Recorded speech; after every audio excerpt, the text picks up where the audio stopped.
Hi friends, வணக்கம். நான் உங்க மிஸ்ஸஸ் ஹிமா ஜெயக்குமார் பேசுறேன். வெல்கம் டு மே ஏசே ஃபவுண்டேஷன் பிளாட்ஃபார்ம். ஸோ இன்னைக்கு வந்து ஃப்ரைடே. ஸோ அதோட சேர்த்து நம்மளுக்கு இன்னைக்கு மார்கழி அமாவாசையும் கூட. அதோட இன்னொரு நல்ல நாள் என்ன அப்படின்னு பார்த்தீங்கன்னா, இன்னைக்கு ஆஞ்சநேயர் ஜெயந்தி, ரொம்ப முக்கியமான ஒரு நாள். ஸோ இன்னைக்கு ரொம்ப அற்புதமான ஒரு நாளும் கூட. எல்லா கடவுளோட ஆசீர்வாதமும் உங்களுக்கு கிடைச்சு நீங்க எப்பவுமே ஆரோக்கியமாகவும் சந்தோஷமாகவும் இருக்கிறதுக்கு நான் கடவுளை பிரார்த்தனை பண்ணிக்கிறேன். ஸோ இன்னைக்கு வந்து ஃப்ரைடே. ஸோ நம்ம காடஸ் மகாலட்சுமி என்ன மெசேஜ் கொடுக்குறாங்க அப்படின்னு சொல்லி பார்க்கலாம்.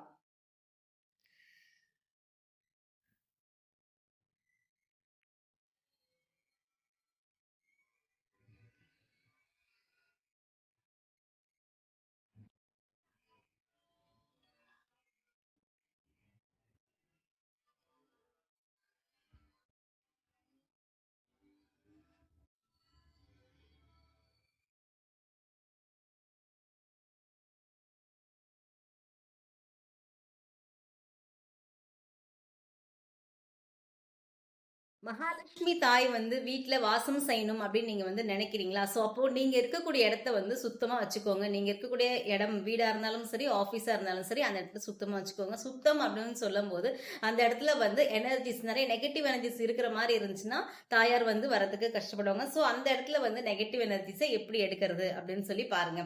அதாவது நீங்க வந்து தூபம் போடலாம், சாம்பிராணி புகை வந்து நீங்க போட ஆரம்பிங்க அந்த இடத்துல.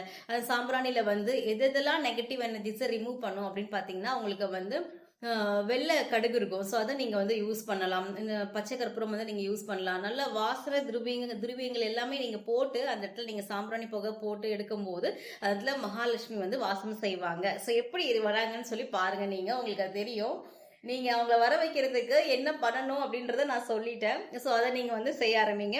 அதே மாதிரி என்ன பார்த்தீங்கன்னா, வரக்கூடிய பணத்தை வந்து எப்படி நீங்க, அதாவது வீட்டுக்கு ஒருத்தங்க வராங்கன்னா எப்படி அவங்கள மரியாதையா நடத்தணும் அப்படின்றது ஒண்ணு இருக்கு. ஸோ உங்க கையில வரக்கூடிய பணத்தை நீங்க வீண் செலவு பண்ணாம எப்படி நீங்க செலவு பண்றீங்க, ஒரு ஒரு பேலன்ஸ்டா என்ன நல்ல விஷயங்களுக்கு செலவு பண்றோம், எவ்வளவு பேலன்ஸ் எடுத்து வைக்கிறோம் அப்படின்னு சொல்லி ஒரு கணக்கு வந்து நீங்க வச்சுக்கோங்க. ஸோ இந்த மாதிரி பணத்துக்கு ரெஸ்பெக்ட் கொடுக்கும்போது மகாலட்சுமி தாயார் கண்டிப்பா வந்து வாசம் செய்வாங்க வீட்டுல.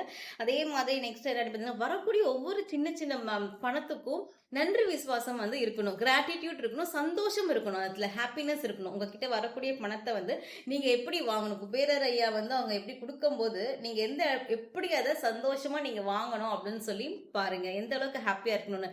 நீங்க எவ்வளவு பெரிய பணம் எதிர்பார்த்துட்டு இருந்தாலும் உங்க கையில வரக்கூடிய சின்ன சின்ன பணத்துக்கும் நீங்க சந்தோஷத்தை வெளிப்படுத்துங்க. ஸோ அப்படி வெளிப்படுத்தும் போது கண்டிப்பா தாயார் மகாலட்சுமி வந்து வீட்டில் வாசம் செய்வாங்க. எப்பவுமே உங்களுக்கு நீங்க என்ன எதிர்பார்க்குறீங்களோ அது எப்பவுமே உங்களுக்கு கொடுத்துக்கிட்டே இருப்பாங்க.